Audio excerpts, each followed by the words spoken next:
एक समय शहर से कुछ ही दूरी पर एक मंदिर का निर्माण किया जा रहा था। मंदिर में लकड़ी का काम बहुत था, इसलिए लकड़ी चीरने वाले बहुत से मजदूर काम पर लगे हुए थे। यहाँ वहाँ लकड़ी के लट्ठे पड़े हुए थे और लट्ठों व सिर तीरों को चीरने का काम चल रहा था। सभी मजदूरों को दोपहर का भोजन करने के लिए शहर जाना पड़ता था, इसलिए दोपहर के समय 1 घंटे तक वहाँ कोई नहीं होता था।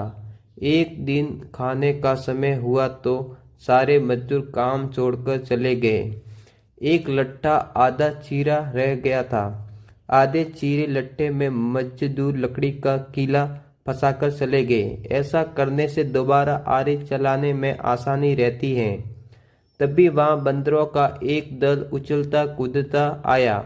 उनमें एक शरारती बंदर भी था, जो बिना मतलब चीजों से छेड़छाड़ करता रहता था। पंगे लेना उसकी आदत थी।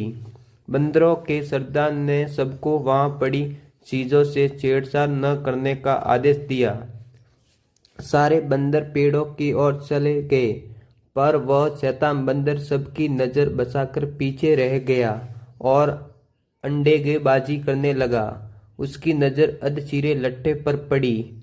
बस वह उसी पर चढ़ गया और बीच में फंसे कीले को देखने लगा।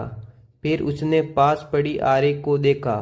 उसे उठाकर लकड़ी पर रगड़ने लगा। उसमें क्र क्र की आवाज निकलने लगी तो उसने गुस्से में आरी पटक दी। अब वह दोबारा लट्ठे के बीच फंसे कील को देखने लगा। उसके मन में जिज्ञासा हुई कि अगर इस कीले को निकाल दिया जाए तो क्या होगा।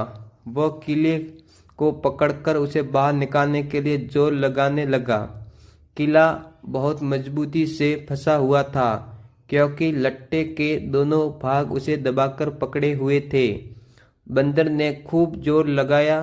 कीला थोड़ा थोड़ा हिलने लगा तो वो अपनी ताकत पर खुश हो गया और जोर लगाने लगा। इसी बीच उसकी पूंछ लट्ठे के दोनों हिस्सों के बीच आ गई, लेकिन उसे उसका पता नहीं चला। उसने उत्साह में एक जोरदार झटका मारा।